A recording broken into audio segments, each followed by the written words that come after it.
Presbyterian Church. We are so glad you are here. We are all here for a special evening with a very distinguished guest.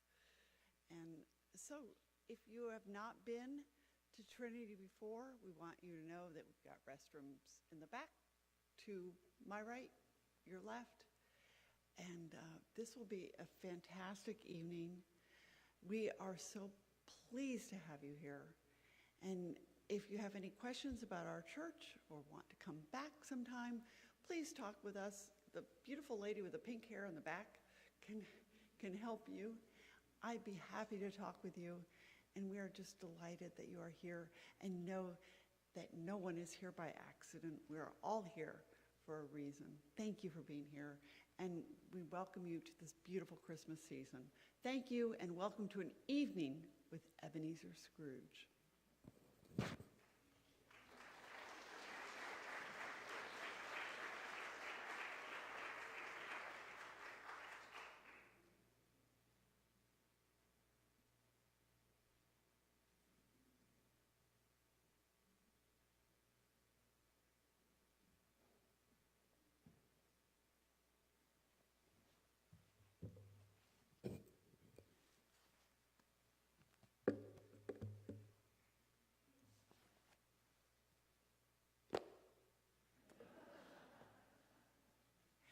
Good evening. It's so nice to be here with you today. I see some of you have heard of me. How delightful. I would like to tell you a tale of my own life, a tale of redemption, if you will, my redemption. To some, this tale may seem startling. To some, incredulous. But please pay attention. You might just do you some good. Marley was dead, to begin with. There's no doubt whatever about that. Old Marley, the register of his burial was signed by the clerk, the clergyman, the undertaker, the chief mourner. Oh, that was me. I signed it. Old Marley was dead as a doornail. I knew he was dead. Of course I did. How could it be otherwise? For he and I had been partners for I don't know how many years. But I never painted out old Marley's name. There it stood, years after, above the warehouse door. Scrooge and Marley. Sometimes people new to the business called me Scrooge and sometimes Marley, but it was all the same to me. Oh, but I was a tight-fisted hand at the grindstone, I was. A squeezing, wrenching, grasping, clutching, covetous old sinner, hard and sharp as flint from which no steel had ever struck generous fire, secret, self-contained, and solitary as an oyster. I carried my own low temperature always about with me. I iced my office in the dog days, and I didn't thaw it 1 degree at Christmas. External heat and cold had very little influence on me. No warmth could warm me, no wintry weather chill. Nobody ever stopped me on the street to say, "My dear Scrooge, how are you?" No beggars implored me to bestow a trifle. Even the blind men's dogs appeared to know me, and when they saw me would tug their owners into doorways and up courts. But what did I care? It was the very thing I liked, to edge my way along the crowded paths of life, warning all human sympathy to keep its distance. Once upon a time, of all the good days of the year, on Christmas Eve, I sat busy in my counting house, and the fog came pouring in at every chink and keyhole. Now, The door of my counting house was always open that I might keep an eye on my clerk, who I must admit was in a dismal little cell beyond copying letters. A Merry Christmas, Uncle. God save you. It was my nephew, Fred. Humbug. Christmas a humbug, Uncle? You don't mean that, I'm sure. I do. Merry Christmas. What right have you to be merry? You're poor enough. Don't be cross, Uncle.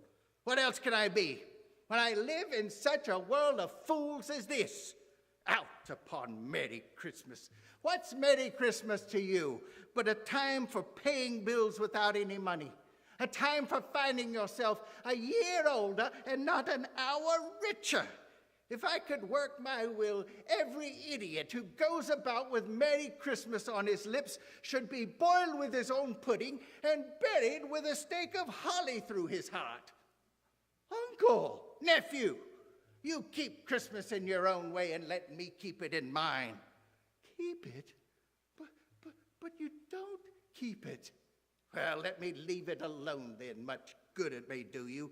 Much good it has ever done you. Don't be angry, Uncle. Come, dine with us tomorrow. Good afternoon. I want nothing from you. I ask nothing of you. Why cannot we be friends? Good afternoon. Well, I'm sorry for finding you so resolute, but I'll keep my Christmas humor to the last. So, a Merry Christmas, Uncle. Good afternoon. And a Happy New Year. Good afternoon. My nephew stopped at the outer door to bestow the greeting on my clerk, who, cold as he was warmer than me, for he returned them cordially. There's another fellow, my clerk, with 15 shillings a week and a wife and family. I'll retire to Bedlam. My clerk, in letting my nephew out, had let 2 other people in.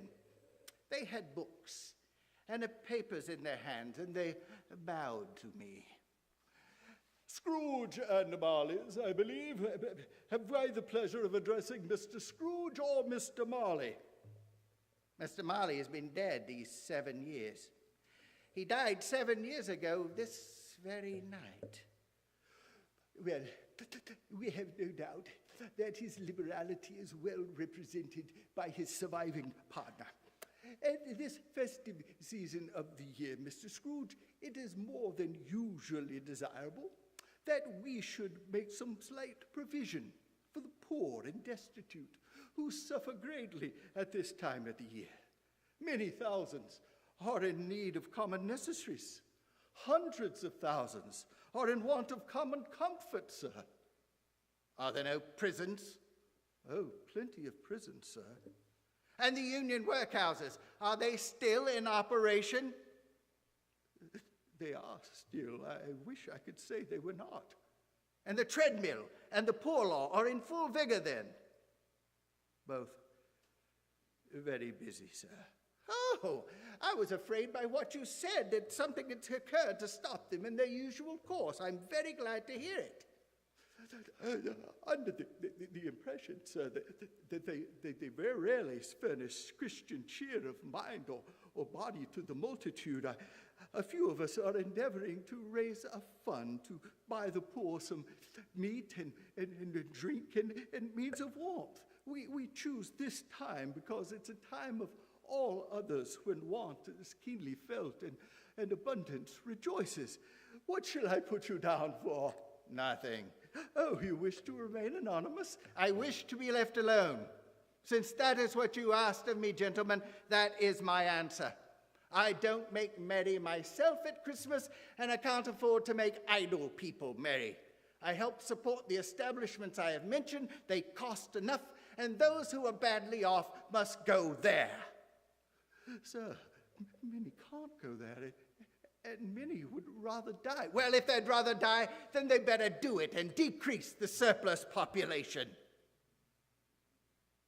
Seeing clearly that it would be useless to pursue their point, the gentlemen withdrew, and I resumed my labors with an improved opinion of myself. Meanwhile, the fog and the darkness thickened. People ran about with flaring links, proffering their services to go before horses and carriages to conduct them on their way. The ancient tower of a church, whose gruff old bell was always peeping slyly down out of a Gothic window, became visible and struck the hours and quarters in the clouds with tremulous vibrations. It was as if its teeth were chattering in its frozen head up there. The cold became intense. In the main street, some laborers ran around and lit a great fire in a brazier around which there were many ragged men and boys gathered, warming their hands and blinking their eyes before the blaze in rapture. Foggier yet, and colder, piercing, searching, biting cold. The owner of one scant young nose, as gnawed by the hungry cold as bones are gnawed by a hungry dog, stooped down at my keyhole to regale me in a Christmas carol. But at the first sign of "God rest ye merry gentlemen," I grabbed my ruler, and with such energy of action that the singer fled in terror, leaving the keyhole to the fog and the even more congenial frost. Well, at length, the hour of shutting up the counting house arrived. I dismounted from my stool and tacitly admitted the fact to my expectant clerk in the tank, who instantly snuffed out his candle and put on his hat. "You'll want all day tomorrow, I suppose?" "If quite convenient, sir." "Well, it's not convenient, and it's not fair. If I were to stop you for half a crown, you'd think yourself ill-used, I'll be bound. But yet you don't think me ill-used when I pay you a day's wages for no work." "It's only once a year, sir." "Poor excuse for picking a man's pocket every 25th of December. But I suppose you must have the whole day. Well, be here all the earlier next morning." Now, I lived in chambers which had once belonged to my deceased partner. They were a gloomy suite of room and a towering pile of a building up a yard. Now, it is a fact that there was nothing at all peculiar about the knocker on the door. It's also a fact that I had seen it every night and morning during my whole residence in that place. And let any man explain to me, if he can, how it happened that I, having my key in the lock on the door, saw in the knocker not a knocker, but Molly's face. Then, as I looked fixedly at it again, it became a knocker. Humbug. I closed my door, took off my cravat, put on my dressing gown and my slippers and my nightcap, and sat down before the fire to take my gruel. But as I threw my head back in the chair, my glance happened to rest upon a bell, a disused bell in a corner. It was to my great astonishment and with a strange, inexplicable dread that I saw this bell begin to swing. It swung so softly at the outset, it scarcely made a sound, but soon it rang so loudly it was like every bell in the house. The cellar door flew open with a booming sound, and then I heard the noise of rattling chains, much louder on the floor below. Then, coming up the stairs, then straight towards my door. It's humbug still. I won't believe it. Then without a pause, it came through the heavy door and passed into the room before my eyes. And upon its coming in, the dying flame leapt up as though it cried, I know him, Marley's ghost. How now? What do you want with me? Much. Who are you? Ask me who I was. Who were you then? In life, I was your partner, Jacob Marley. Can you sit down? I can. Well, do it then. Do you believe in me or not? Mercy, dreadful apparition, why do you trouble me? It is required of every man that the spirit within him walk abroad with his fellow men and travel far and wide, and that spirit not go forth in life. It is condemned to do so after death. It is doomed to wander through the world. Oh, woe is me, and witness what it cannot share, but might have shared on earth and turned to happiness. You are fettered. Tell me why. I wear the chain I forged in life. I made it, link by link, yard by yard. I girded it of my own free will, and of my own free will I wore it. Is its pattern strange to you? Or would you know the strong coil you bear yourself? It was full and heavy, and as long as this 7 Christmas Eves ago, and you have labored on it since. It is a ponderous chain. Jacob, old Jacob Marley, speak comfort to me, Jacob. I have none to give. It comes from other regions, Ebenezer Scrooge, and is conveyed by other ministers to other kinds of men. Nor can I tell you what I would. A very little more is all permitted to me. I cannot rest. I cannot stay. I cannot linger anywhere.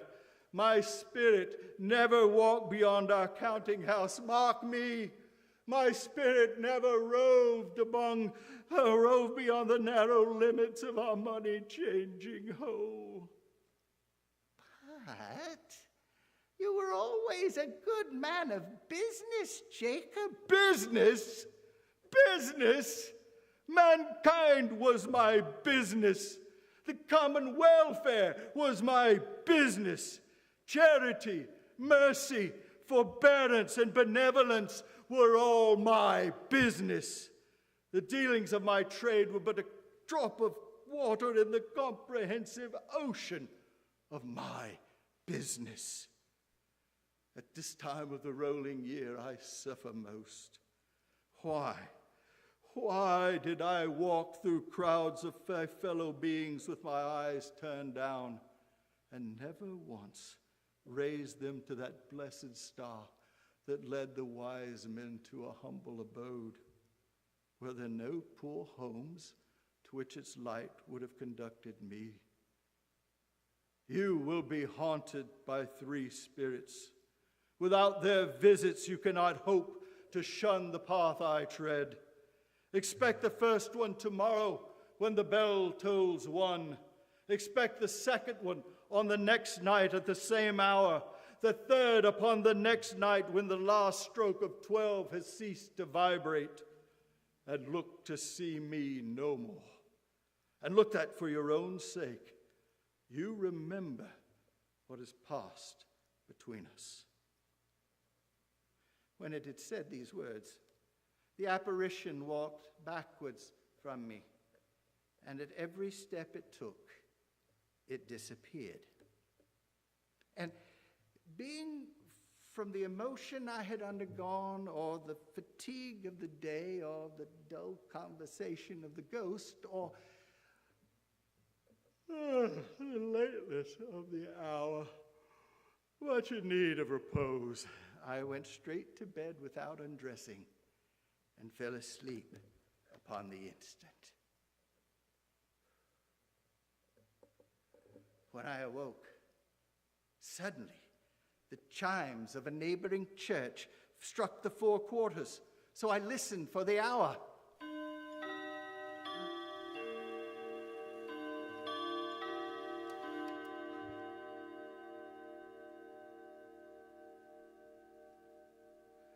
The quarter was so long, I must have more than once convinced I must have sunk into a doze and missed the clock. But at length it broke upon my listening ear, the hour itself and nothing else. I spoke before the hour bell sounded, though, which it now did with a deep, dull, melancholy gadong. Light flashed up in the room upon the instant, and the curtains of my bed were drawn aside, and I, starting up into a half-recumbent attitude, found myself face to face with the unearthly visitor that drew them. It was such a strange figure, like a child, but not so much like a child as like an old man, viewed through some supernatural medium, which gave him the appearance of having receded from view and being diminished to a child's proportion. Are you the spirit whose coming was foretold to me? I am. Who and what are you? I am the ghost of Christmas past. Long past? No, your past. You're bright. Cover yourself, spirit. What? Would you so soon put out with earthly hands the light I give? Is it not enough that you are one of those whose passions made me wear this cap and forced me through whole trains of years to wear it low upon my brow? Well, what business brought you here? Your reclamation. Rise and walk with me. As the words were spoken, we passed through the wall and stood upon an open country road. The city had entirely vanished. The darkness and the mist had vanished with them, for it was a clear, cold winter day with snow upon the ground. Good heaven! I was bred in this place. I was a boy here. These are but the shadows of things that have been. They have no consciousness of us. We appeared in a classroom where a solitary figure of a boy glanced anxiously towards the door. It was my former self. And the door opened, and a little girl, much younger than the boy, came darting in and put her arms around his neck. I've come to bring you home, dear brother, to bring you home, home, home, home for good and all, home forever and ever. Father is so much kinder than he used to be, that home's like heaven. He spoke so gently to me the other night when I was going to bed that I was not afraid to ask him once again if you could come home, and he said, yes, you should, and he sent me in a coach to bring you, and you're to be a man and never to come back here. But first, we're to be together all Christmas long and have the merriest time in the world. Then she began to drag my former self in her childish eagerness towards the door, and I, nothing loath to go, accompanied her. Always a delicate creature, whom a breath might have withered, but she had a large heart. So she had. You're right, I will not gainsay it, spirit, God forbid. She died a woman and had, as I think, children. One child. Yes, your nephew. Yes. All of a sudden, we were now in the busy thoroughfares of a city. The ghost stopped at a certain warehouse and asked me if I knew it. Know it? I was apprenticed here. We went in, and there was this old gentleman in a Welsh wig that if he had been 2 inches taller, it must have knocked his head on the ceiling. Why, it's old Fezziwig. Bless his heart, it's Fezziwig alive again. Then old Fezziwig stood out to dance with Mrs. Fezziwig, top couple too, with 20 pairs of partners, people who were not to be trifled with, people who would dance and had no notion of walking. When the clock struck 11, this domestic ball broke up.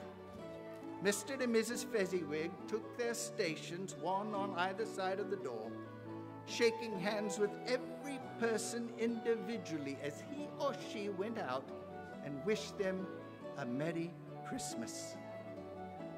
A small matter to make these silly folks so full of gratitude. Why is it not? He spent but a few pounds of your mortal money, 3 or 4 perhaps. Is that so much that he deserves praise? It isn't that. It isn't that, Spirit. He had the power to render us happy or unhappy, to make our service light or a burdensome, a pleasure or a toil. The happiness he gave was as great as if it cost a fortune. And again, I saw myself. I was older now, a man in the prime of his life.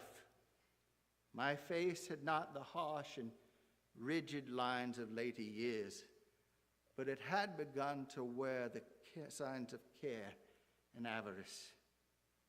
There was an eager, greedy, restless motion in the eye which showed the passion that had taken root, and where the shadow of the growing tree would fall. I was not alone, but I sat by the side of a fair young girl in a mourning dress, whose eyes there were tears, which sparkled in the light of the ghost of Christmas past. It matters little to you, very little. Another idol has displaced me. And if it can cheer and comfort you in times to come as I would have tried to do, I have no just cause to grieve. What idol has displaced you? A golden one. This is the even-handed dealings of the world. There is nothing on which it is so hard as poverty, and there is nothing it professes to condemn as much as the pursuit of wealth. You fear the world too much. All your other hopes have been merged into the hope of being beyond the chance of its sordid reproach. I've seen your nobler aspirations fall off one by one as this master passion, gain, has engrossed you, have I not? Have I ever sought release? In words? No, never. In what then? In everything that made my love for you of value in your sight. If this had never been between us, would you seek me out and try to win me now, a dowerless girl? So I release you with a full heart for the love of him you once were. May you be happy in the life you have chosen. Spirit, show me no more. Conduct me home.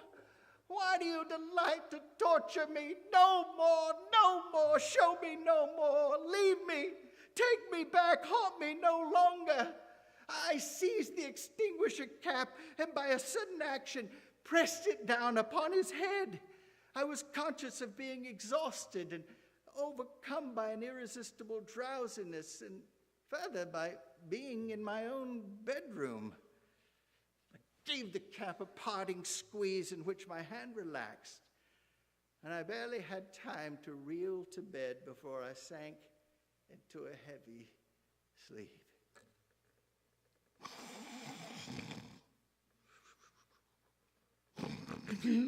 Awaking in the middle of a prodigiously great snore, and sitting up in bed to get my thoughts together, I had no occasion to be told that the bell again was on the stroke of 1.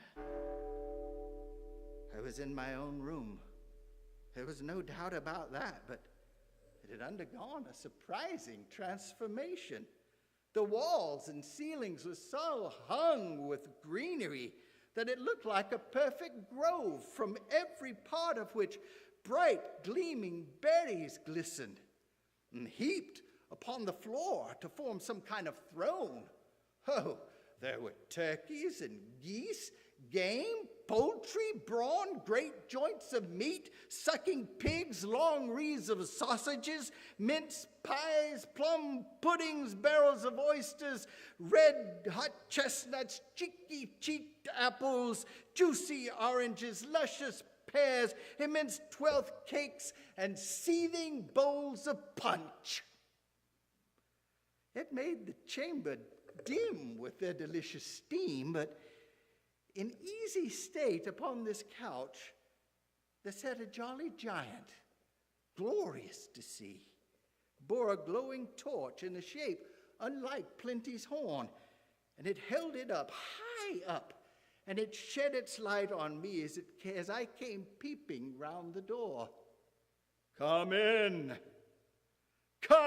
and know me better, man. I am the ghost of Christmas present. Look upon me. You've never seen the likes of me before. Never.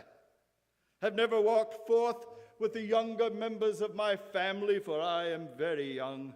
My elder brother's born in these later years. I'm afraid I have not. Have you had many brothers, Spirit? More than 1,800. Oh, tremendous family to provide for, Spirit. But conduct me where you will. Tonight, if you have aught to teach me, let me profit by it. Touch my robe. Well, I did as I was told and held it fast. Perhaps it was the pleasure of the good Spirit had in showing off this power of his, or else it was his own kind generosity, or his hearty nature, or his sympathy with all poor men that led him straight to Bob Cratchit's. For there he went and took me with him. And on the threshold of the door, the Spirit stopped and smiled to bless Bob Cratchit's dwelling. Think of that. Bob makes 15 bob a week. Yet, the Spirit of Christmas present stopped to bless his 4-room house. Then came Bob with at least 3 feet of comforter, exclusive of the fringe hanging down before him, and his threadbare clothes donned up and brushed to look seasonable, and Tiny Tim upon his shoulder. Alas, Tiny Tim. He bore a little crutch and had his limbs supported by an iron frame. "And how did little Tim behave?" said Mrs. Cratchit. "Oh, as good as gold, and better. Somehow he gets thoughtful, sitting by himself so much. And he thinks the strangest things. He thinks the strangest things you've ever heard. He told me coming home. He hoped the people saw him in church because he was a cripple. It might be pleasant to them to remember on Christmas Day who made lame men walk and blind men see." Well, then such a bustle ensued that you would have thought the goose a rarest form of bird, a feathered phenomenon to which a black swan was just a matter of course. And in truth, in that house it was very much like that. Bob said he didn't believe there was ever such a goose cooked. At last the dinner was done. The cloth was cleared, the hearth swept, the fire made up. Then all the Cratchit family drew around the hearth in what Bob Cratchit called a circle, which means a half a one. A Merry Christmas to us all, my dears. God bless us. God bless us, everyone. Spirit, tell me if Tiny Tim will live. I see a vacant seat in the poor chimney corner, and a crutch without an owner, carefully preserved. If these shadows remain unaltered by the future, the child will die. No, oh no, kind spirit, say he will be spared. If these futures remain unaltered, if these shadows remain unaltered by the future, none other of my race will find him here. Well, what then? If he be like to die, he had better do it and decrease the surplus population. Man, if you be a man, forbear that wicked rant until you've discovered what the surplus truly is. It may be you may think you can decide what men will live and what men will die, but it may be in the sight of heaven that you are more worthless than millions like this poor man's child.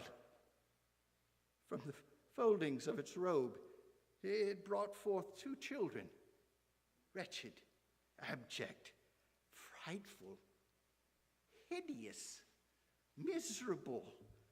They knelt down at his feet and clung to the outside of his garment. They were a boy and a girl, yellow, meager, ragged, scowling, wolfish, but prostrate too, in their humility. Where graceful youth should have filled their features out and touched them with its freshest tints, a stale and shriveled hand like that of age had pinched and twisted them and pulled them into shreds. Where angels might have sat enthroned, demons lurked and glared out menacingly. Spirit, are they yours? They are man's. This boy is ignorance.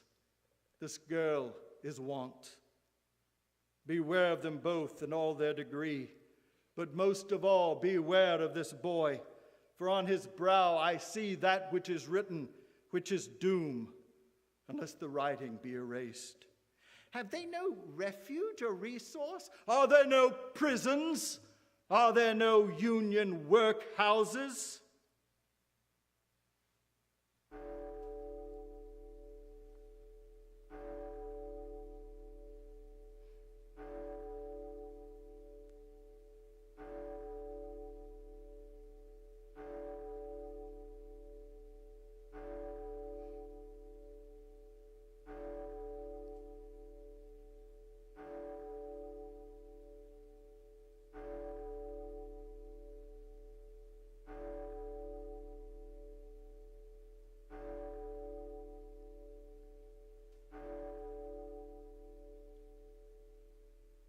I looked about me for the ghost and saw it not.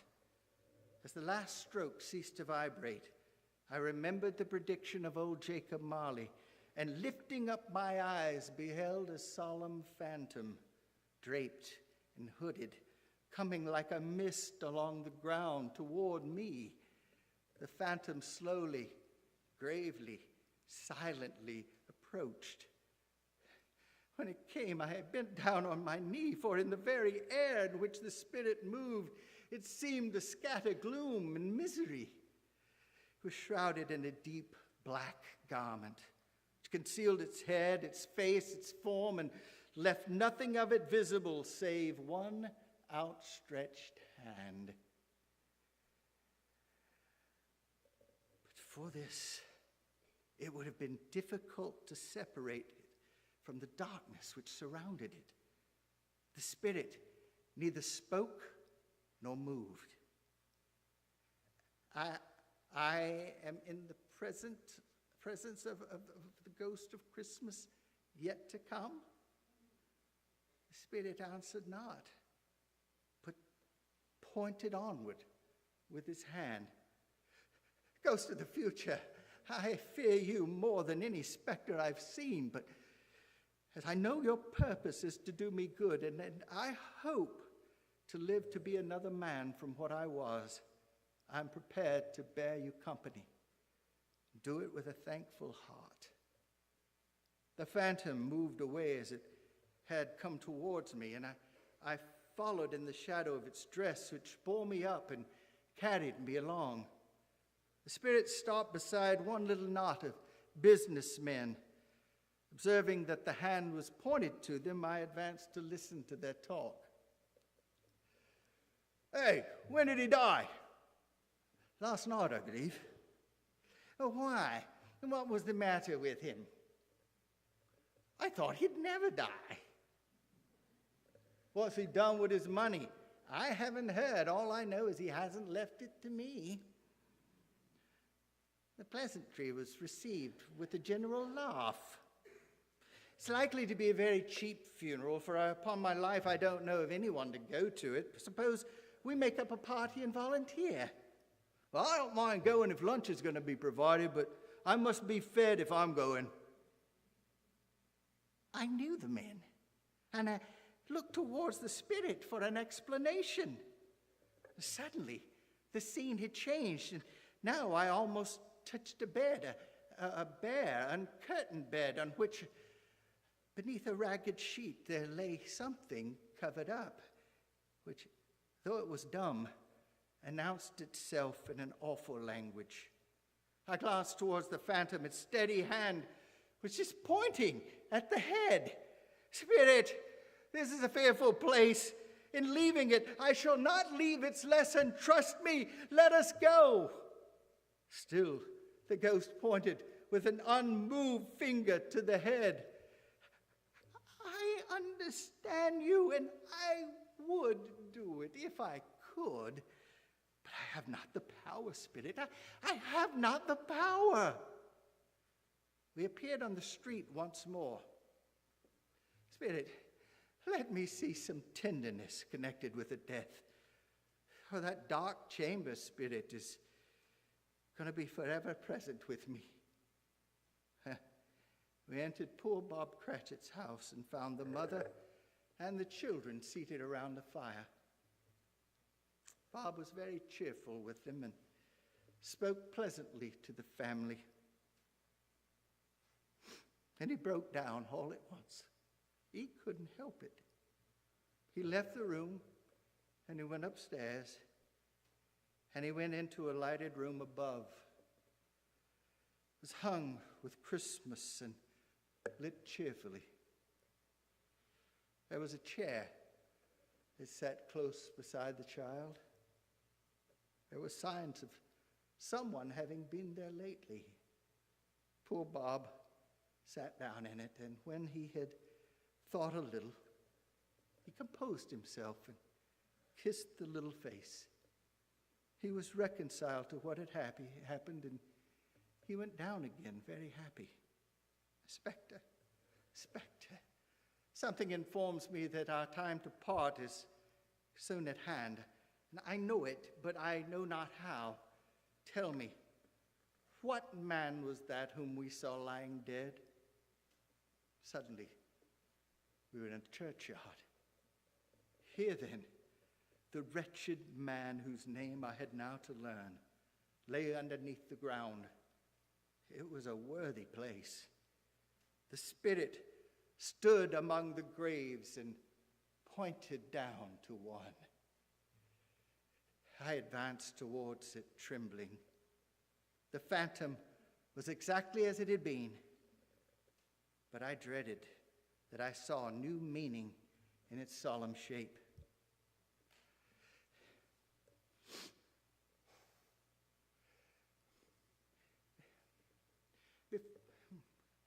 Before I draw nearer to that stone, Spirit, answer me one question.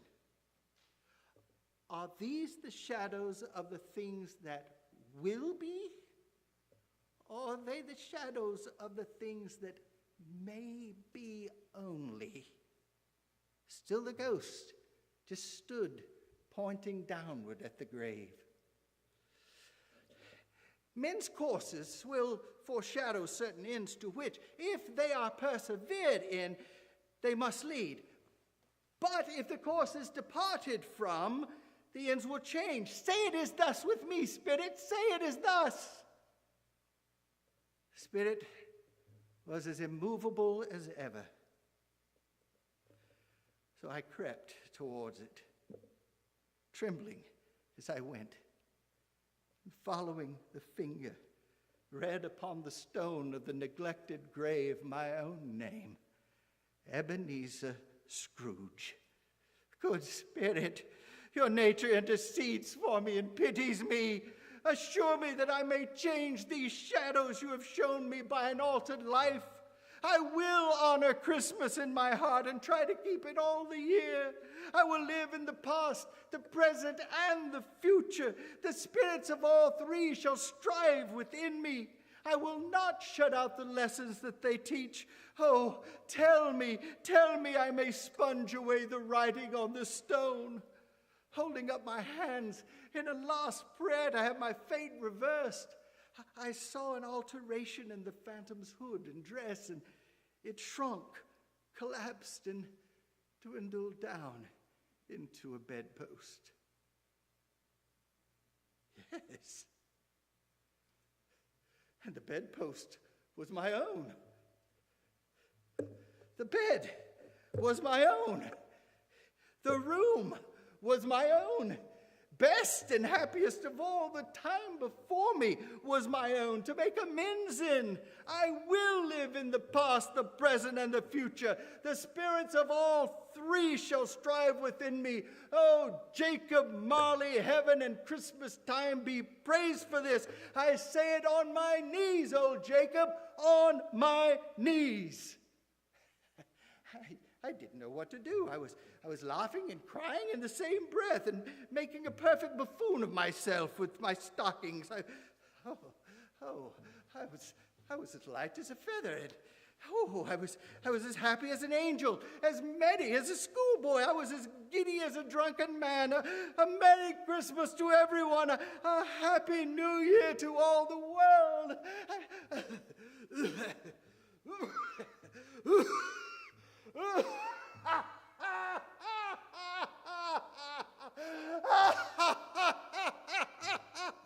Really, for a man who had been out of practice for so many years, it was a splendid laugh. I mean, a most illustrious laugh, the father of a long line of brilliant laughs. Oh, I don't know what day of the month it is. I don't know how long I've been without the spirits. I don't know anything. Running to the window, I opened it. Golden sunlight, heavenly sky, sweet fresh air, merry bells. Oh, glorious, glorious. What's today calling towards a boy in Sunday clothes? Eh? What's today, my fine fellow?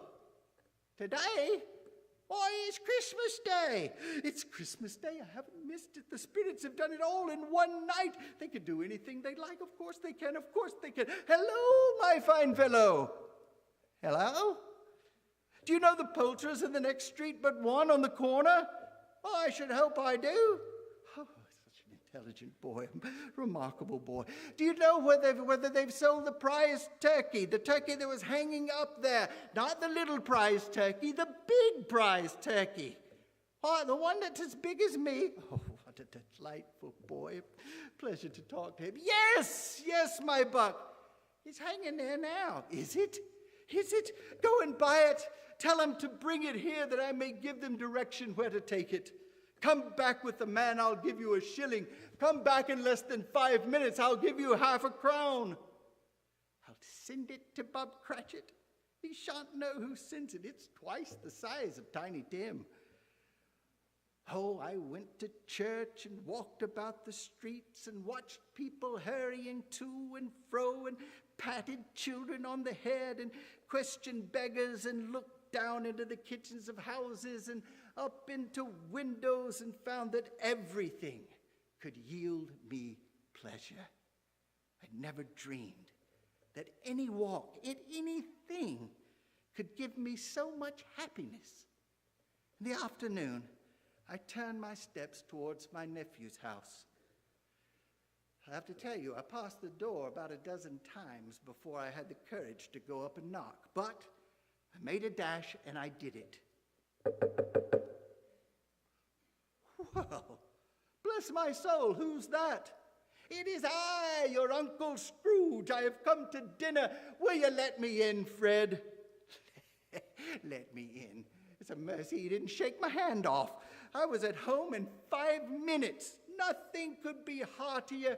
Wonderful party, wonderful games, wonderful unanimity, wonderful happiness. But I was early at the office the next morning. Oh, I was early there. If I could only be there first and catch Bob Cratchit coming in late, that was the thing I had set my heart upon. And I did it. Yes, I did. The clock struck 9. No Bob. 15:15. No Bob. He was a full 18.5 minutes past his time.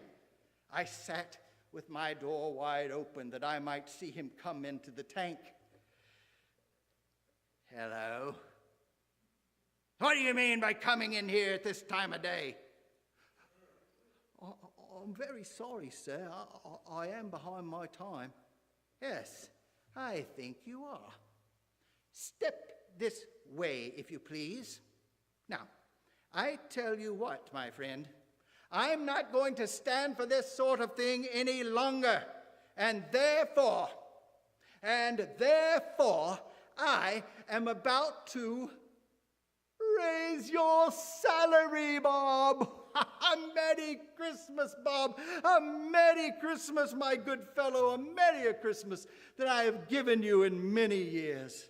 I will raise your salary and endeavor to help your struggling family. And we will discuss the affairs this afternoon over a steaming bowl of smoking bishop. Bob, make up the fires. Buy another coal scuttle before you dot an I, Bob Cratchit.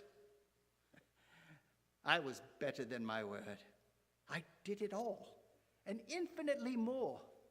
And Tiny Tim, who did not die, I was a second father. I became as good a friend, as good a master, as good a man as the good old city knew, or any other good old city, town, or borough in the good old world. Some people laugh to see the alteration in me, but let them laugh. My own heart laughed, and that was quite enough for me. I know how to keep Christmas well, if any man alive possesses the knowledge. May that be truly said of you, all of you. Keep it. Keep it every day. Keep the spirit of Christmas, which is Christ, in your heart every day. And so, as Tiny Tim observed, God bless us, everyone. Thank you for coming to see me tonight.